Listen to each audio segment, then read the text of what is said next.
بسم اللہ الرحمن الرحیم۔ السلام علیکم viewers, welcome back to my YouTube channel. امید کرتی ہوں آپ سب خیریت سے ہوں گے۔ آج کا ہمارا لیکچر ہے قرآن مجید پر مستشرقین کے اعتراضات اور ان کے جوابات۔ جیسا کہ ہم جانتے ہیں قرآن پاک میں اللہ تعالیٰ نے ارشاد فرمایا ہے انا نحن نزلنا ذکر و انا لہ لحافظون، ہم نے ہی اس قرآن کو نازل کیا ہے اور ہم ہی اس کی حفاظت کرنے والے ہیں۔ اس آیت میں اللہ تعالیٰ نے یہ پیش گوئی کر دی ہے کہ قرآن قیامت تک اپنی اصلی شکل میں محفوظ رہے گا، دنیا کی کوئی طاقت اس کو نہیں مٹا سکتی۔ اور آج اتنا عرصہ گزرنے کے بعد ہم یہ بات پورے دعوے سے کہہ سکتے ہیں کہ قرآن پاک آج بھی اسی شکل میں محفوظ ہے جس طرح آپ صلی اللہ علیہ وسلم نے ہمیں اس کی تعلیم دی۔ اس میں آج تک ایک نقطے کا بھی فرق نہیں آ سکا، لیکن مستشرقین پھر بھی قرآن پاک پر اعتراضات کرتے ہیں تاکہ مسلمانوں کے دلوں میں شکوک و شبہات پیدا کر کے ان کو قرآن سے دور کیا جا سکے۔ مستشرقین قرآن پاک پر جو اعتراض کرتے ہیں ان کے بارے میں ہم پڑھتے ہیں۔ سب سے پہلا اعتراض جو ہے وہ مستشرق ایف بوہل نے کیا ہے۔ وہ یہ کہتا ہے کہ ابتدائی زمانے کی کچھ آیات محفوظ نہیں رہیں۔ اس نے دعویٰ کیا ہے کہ عہد رسالت کی ابتدا میں قرآن کریم کی آیات لکھی نہیں جاتی تھیں، بلکہ ان کی حفاظت کا سارا دار و مدار حضور وسلم اور آپ وسلم کے صحابہ کے حافظے پر تھا۔ اس لیے قرآن جو ہے وہ محفوظ نہیں ہے، اس کی ابتدائی آیات محفوظ نہیں ہیں۔ اس دعوے کی دلیل میں اس نے قرآن کی 2 آیتیں پیش کی ہیں۔ پہلی یہ کہ سنقرئک فلا تنسیٰ الا ما شاء اللہ، اے پیغمبر ہم تمہیں پڑھائیں گے پھر تم بھولو گے نہیں سوائے اس کے جسے اللہ چاہے۔ دوسری آیت ما ننسخ من آیات او ننسیھا نأتی بخیر منہا او مثلہا، ہم جب بھی کوئی آیت منسوخ کرتے ہیں یا اسے بھلا دیتے ہیں تو اس سے بہتر یا اس جیسی آیت لے آتے ہیں۔ لیکن جو شخص بھی قرآن کریم اور اس کی تفسیر سے ادنا واقفیت رکھتا ہے وہ اس اعتراض کی لغویت محسوس کر سکتا ہے، اس لیے کہ ان دونوں آیتوں میں قرآن کریم کی منسوخ آیات کی طرف اشارہ کیا گیا ہے۔ پہلی آیت کہ ہم تمہیں پڑھائیں گے تم بھولو گے نہیں سوائے اس کے جسے اللہ چاہے، اس کا شان نزول یہ ہے کہ حضرت جبرائیل امین آپ صلی اللہ علیہ وسلم کے پاس آئے، وہی لے کر آئے تو آپ صلی اللہ علیہ وسلم نے بھولنے کے خوف سے بار بار دہرانا شروع کر دیا، تو اللہ تعالیٰ نے آپ کو فرمایا کہ آپ جلدی جلدی نہ پڑھیں، اس کی حفاظت قرآن کی حفاظت کی ذمہ داری اللہ تعالیٰ کی ہے۔ اللہ تعالیٰ آپ کو کبھی نہیں بلائیں گے سوائے اس کے جس کے اللہ چاہے، جس کا مطلب یہ ہے کہ جب اللہ تعالیٰ کسی آیت کو منسوخ کرے گا تو صرف اسی وقت وہ آیت آپ صلی اللہ علیہ وسلم کے حافظے سے منسوخ ہوگی، اس کے بغیر نہیں ہوگی۔ اسی طرح دوسری آیت میں بھی زیادہ سے زیادہ اتنا بیان کیا گیا ہے کہ بعض آیات منسوخ ہونے کی بنا پر آپ صلی اللہ علیہ وسلم کے اور صحابہ کے حافظوں سے وہ ختم ہو جاتی ہیں۔ لہٰذا ان دونوں آیتوں سے زیادہ جو بات ثابت ہوتی ہے وہ یہ ہے کہ بعض آیات کو جب اللہ تعالیٰ نے منسوخ فرما دیا تو ان کی کتابت کو مٹانے کا حکم تو دیا ہی گیا، مگر ساتھ ساتھ انہیں لوگوں کے حافظے سے بھی مٹا دیا، ورنہ جہاں تک غیر منسوخ آیتوں کا تعلق ہے تو ان کے بارے میں تو صراحتاً کہا جا رہا ہے کہ آپ صلی اللہ علیہ وسلم انہیں کبھی نہیں بھول سکیں گے۔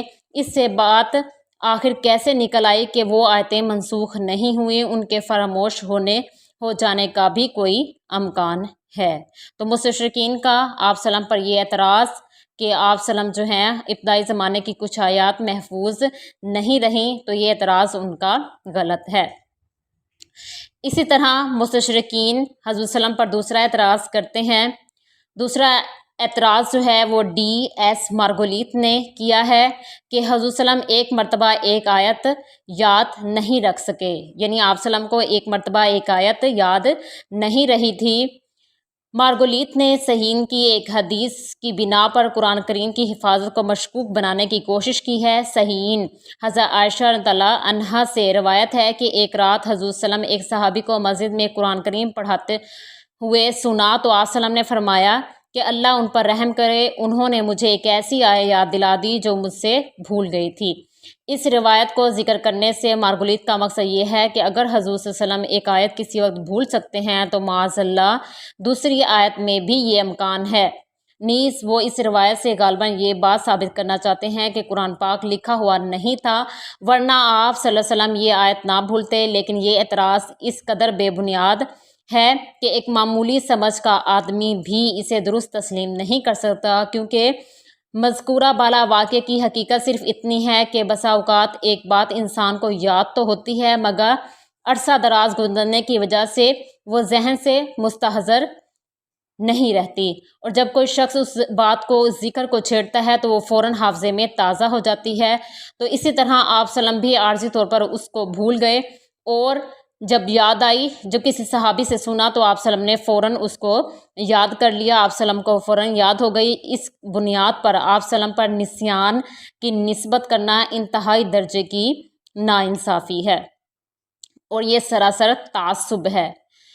اس کے علاوہ مستشرقین کا یہ کہنا کہ اس واقعے سے یہ معلوم ہوتا ہے کہ قرآن کریم مکتوب شکل میں موجود نہیں تھا، یہ پہلی بات سے زیادہ بے بنیاد و مضحکہ خیز ہے۔ ہم عرض کر چکے ہیں کہ واقعے کی حقیقت صرف اتنی ہے، ایک آیت حضور صلی اللہ علیہ وسلم کو عارضی طور پر مستحضر نہیں رہی تھی جو ایک صحابی کی تلاوت سے فوراً ذہن میں تازہ ہو گئی۔ اس سے یہ بات کہاں ثابت ہو گئی کہ قرآن کریم غیر مکتوب شکل میں موجود نہیں تھا؟ کیا مستشرق موصوف یہ سمجھتے ہیں کہ جو بات ایک مرتبہ لکھ لی گئی وہ کبھی ایک لمحے کے لیے بھی ذہن سے اوجھل نہیں ہو سکتی؟ پھر دنیا جانتی ہے کہ حضور صلی اللہ علیہ وسلم امی تھے، لکھتے پڑھتے نہیں تھے، اس لیے آپ سلم کے قرآن کریم کو یاد رکھنے کا کتابت سے کوئی تعلق ہی نہیں تھا۔ لہٰذا مذکورہ واقعے سے قرآن کریم کے غیر مکتوب ہونے پر استدلال وہی شخص کر سکتا ہے جس نے اپنے اوپر انصاف اور بصیرت کے دروازے بند کر لیے ہوں۔ تیسرا اعتراض جو مستشرقین کرتے ہیں وہ یہ ہے کہ قرآن مجید کی کچھ آیات کا نہ ملنا۔ مارگولیت نے یہ اعتراض کیا ہے کہ مسند احمد کی ایک روایت سے معلوم ہوتا ہے کہ حضرت عائشہ سے کچھ آیتیں گم ہو گئیں۔ یہاں مارگولیت نے جس آیت کا حوالہ دیا ہے وہ یہ ہے کہ حضرت عائشہ فرماتی ہیں کہ رجم کی آیت نازل ہوئی تھی، میرے گھر میں ایک تخت کے نیچے ایک کاغذ پر لکھی ہوئی تھی۔ جب رسول اللہ صلی اللہ علیہ وسلم کو مرض وفات کی تکلیف شروع ہوئی تو ہم آپ کی دیکھ بھال میں مصروف ہو گئے، ہمارا ایک پالتو جانور وہ آیا اور اس نے کاغذ کھا لیا۔ اس اعتراض کا جواب یہ ہے کہ در حقیقت اس روایت میں حضرت عائشہ نے جن آیات کا ذکر فرمایا ہے بالاجماع امت وہ آیات جن کی تلاوت منسوخ ہو چکی تھی، اور خود حضرت عائشہ تعالیٰ عنہا بھی ان آیات کے منسوخ و تلاوت ہونے کی قائل ہیں، لہٰذا انہوں نے یہ آیات کسی کاغذ پر لکھ کر رکھی ہوئی تھی تو اس کا منشا سوائے ایک یادگار کے تحفظ کے سوا کچھ نہ تھا، ورنہ اگر آیات حضرت عائشہ رضی اللہ عنہا کے نزدیک قرآن کریم کا جزو ہوتی تو وہ کم از کم ان کو یاد تھیں، لیکن کم از کم ان کو قرآن کے نسخوں میں درج کراتی، لیکن انہوں نے ساری زندگی اس کی کوشش نہیں کی کہ اس سے یہ بات واضح ہو گئی کہ خود حضرت عائشہ تعالیٰ عنہا کے نزدیک محض ایک علمی یادگار کی حیثیت رکھتی تھیں، اور قرآن کریم کی دیگر آیات کی طرح اس کو مصحف میں درج کرانے کا کوئی اہتمام ان کے نزدیک نہیں ہوا، لہٰذا یہ اعتراض بے جا اور تعصب پر مبنی ہے۔ اسی طرح قرآن پاک پر اعتراض کرتے ہیں کہ قرآن پاک میں جدت کا فقدان ہے۔ مستشرق کا قرآن حکیم کے متعلق یہ تاثر موجود ہے کہ اس کی تعلیمات کوئی چیز نہیں۔ اس کے متعلق جارسیل کہتا ہے کہ مجھے یقین ہے کہ قرآن کریم میں کوئی چیز ایسی نہیں ہے جو محمد صلی اللہ علیہ وسلم نے ابتدا میں متعارف کرائی ہو، بلکہ قرآن حکیم میں جو کچھ پہلے ان کو قدیم مصادر میں تلاش کیا جا سکتا ہے۔ مستشرقین میں یہ جملہ عام طور پر مشہور ہے کہ قرآن میں جو کچھ جدید ہے وہ صحیح نہیں اور جو صحیح ہے وہ جدید نہیں۔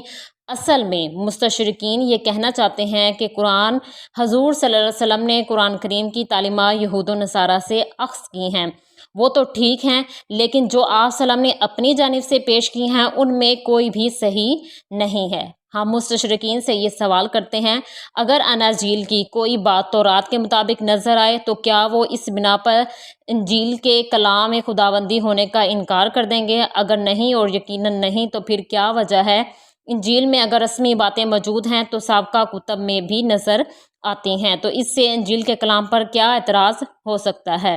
مستشرقین قرآن حکیم پر اعتراض کرنے کے لیے جو اصول بیان کرتے ہیں وہ ان اصولوں سے ان کتابوں کو مستثنا سمجھتے ہیں جو ان کے اپنے عقیدے کے مطابق اللہ تعالیٰ کی جانب سے ہیں یا ان کی اپنی ایک دوغلی پالیسی ہے۔ تو مستشرقین یہ دعویٰ کرتے ہیں قرآن پاک میں جدت کا فقدان ہے، جبکہ ایسا ہرگز نہیں ہے۔